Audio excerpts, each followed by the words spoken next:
Good morning. আজকে সকাল সকাল চলে এসেছি একদম রান্নাঘরে, দেখতেই পাচ্ছ। স্নান টান করে চুলগুলো সব ভিজে আমার। আর আজকে রান্না করছি হচ্ছে লাল লাল মাটনের ঝোল। কালকে বাজার থেকে এনেছিলাম মাটন, এই দেখো একদম ম্যারিনেট করে রেখে দিয়েছি, কিচ্ছু না। এর মধ্যে আছে সর্ষের তেল আর আছে লঙ্কার গুঁড়ো। আর এই দেখো পিসগুলো এরকম সাইজের। তাই অনেকদিন পর আবার মাটনটা রান্না করছি, কারণ আমাদের বাড়িতে মোটামুটি সবার সর্দি কাশি জ্বর শুরু হয়ে গেছে। তো ভাবলাম না, এই সময় একটু মাটনটা রান্না করে মুখের রুচিটা মোটামুটি ফিরবে। আর এই দেখো আলুগুলো তো ফ্রাই করতে দিয়ে দিয়েছি, একটু বড় বড় পিস আলু এক একটা। তো আলুটা ফ্রাই হয়ে গেলে আমি কী করব, মাটনটা এর মধ্যে ছেড়ে দেবো। আর দেখো না, গোটা গরম মশলা নিয়েও রেখেছি, এই নিজে তেলের মধ্যে এটাকে দিয়ে ফ্রাই করব। তো চলো দেখতে থাকো ভিডিওটা। এবার আলুগুলো ফ্রাই হতে থাকুক। আর তার মাঝখানে আমি পেঁয়াজ রসুন সব কেটে এই দেখো একদম কালকে রাত্রে কেটে রেখেছিলাম, কেটে রেখে ফ্রিজে তুলে দিয়েছি, কারণ সকালে আমার অতটা সময় হয়ে ওঠে না, পেরে উঠি না। তো কালকে রাত্রিবেলায় পেঁয়াজ রসুনটা কেটে রেখেছিলাম, কেটে সেটাকে ফ্রিজে তুলে দিয়েছি। আর এই যে আলুটা ফ্রাই হতে থাকুক, তারপর মাংসটার মধ্যে দিয়ে দেবো। তো চলো দেখতে থাকো ভিডিওটা, আশা করি ভালোই হবে মাটন রান্না। চলো।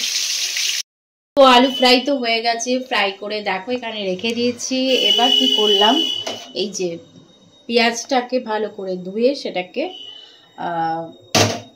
কি করলাম, একটু নুন দিয়ে মাখি এইভাবে একদম থেতো করে নিয়ে, এই দেখো থেতো করে নিই, কারণ পেস্ট করি না। প্রথমত পেঁয়াজ আর রসুন পেস্ট আমি না করে কেটে নিই পেঁয়াজটাকে একদম, আর রসুনটাকে কি করি একদম থেতো করে নিই। তো এই হচ্ছে ব্যাপার, শুধু আদাটা পেস্ট হয়। এবার এটাকে ফ্রাই করব। কড়াইতে দিয়ে দিয়েছি দেখো তেজপাতা, আর এবার দেবো হচ্ছে এই যে এটা দিয়ে দিলাম, তাহলে গন্ধটা ভীষণ ভালো আসবে। আর এবার পেঁয়াজটা এর মধ্যে দিয়ে দেবো।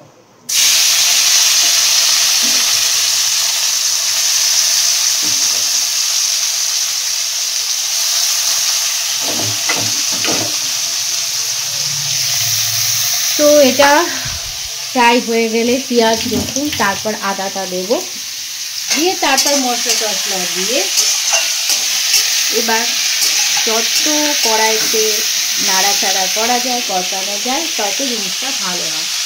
তো চলো ফ্রাই হোক।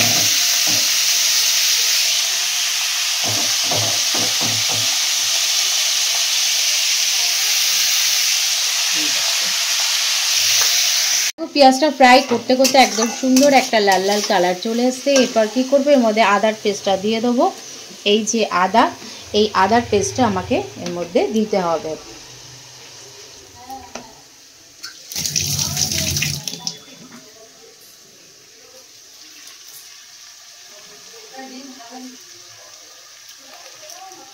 যেহেতু মাংসর পরিমাণটা অনেকটা, তো তার জন্য একটু আদাটা বেশি করেই আমি দিলাম।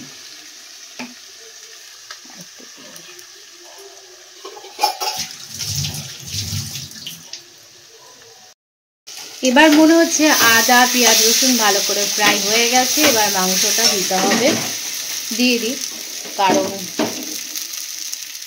আর এই চর্বিগুলোকে আলাদা করে রাখি, কারণ এটাকে কুকারের মধ্যে দেব। এগুলো সব নাহলে এর মধ্যে দিলে তেল বেরিয়ে যাবে। এই দেখো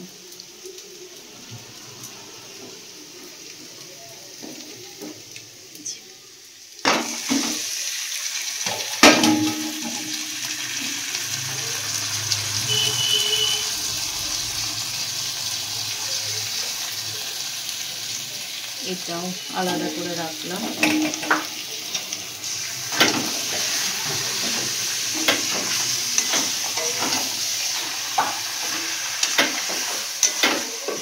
আর একটু সামনে থেকে তোমাদেরকে দেখাই।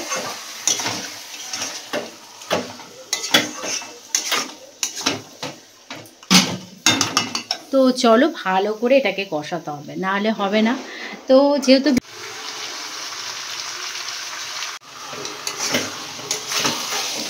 আর একটু ভালো করে কষিয়ে নিই, এটা এখন কষাতেই হবে।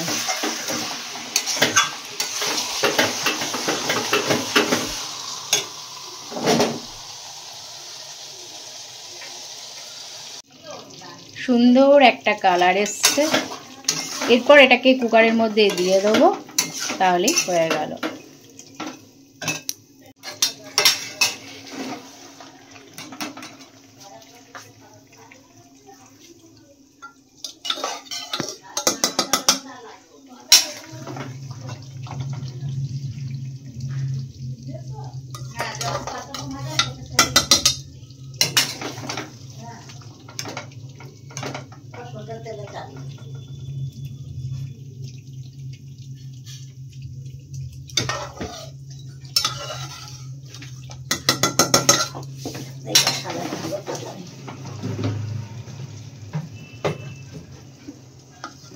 লাল লাল মাটন।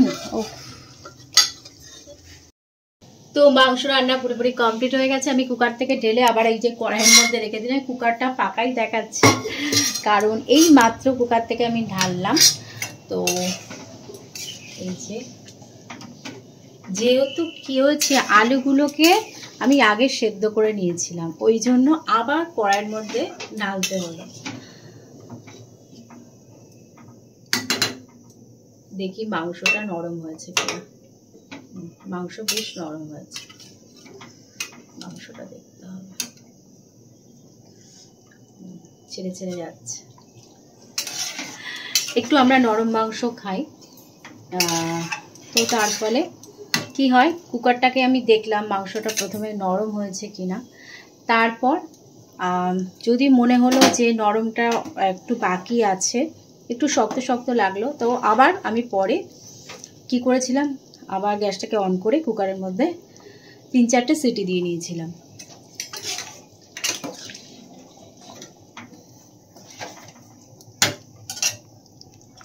চলো ভিডিওটা এখন এখানে এন্ড করি, কারণ এখন কাজ আছে, আরেকটু কাজ আছে, আরেকটা রান্না আমাকে করতে হবে। যদি করে রাখতে পারি ভালো, আর ঘড়ির কাঁটা তো ঘুরছে। এই যে তো লাল লাল মাটনের ঝোল থেকে আজকের ভিডিওটাকে এন্ড করলাম। যদি আজকের ভিডিও তোমাদের ভালো লেগে থাকে তো প্লিজ লাইক, কমেন্ট, শেয়ার করো, সাবস্ক্রাইব করতে ভুলো না। তো আজকের মতন টাটা। সোনা কি বলছো বলো তো? খুব ভালো কালার করেছে, জানো, মেয়েটাই তো কালার ভালো। মাংস ঝোলের কালার ভালো হবে না? আসলে আমি সোনাকে একটু আধটু ভিডিওতে ডেকে নিয়ে আসার চেষ্টা করি, তো আজকেও ভিডিওতে আমি সোনাকে ডেকে নিয়ে আসলাম।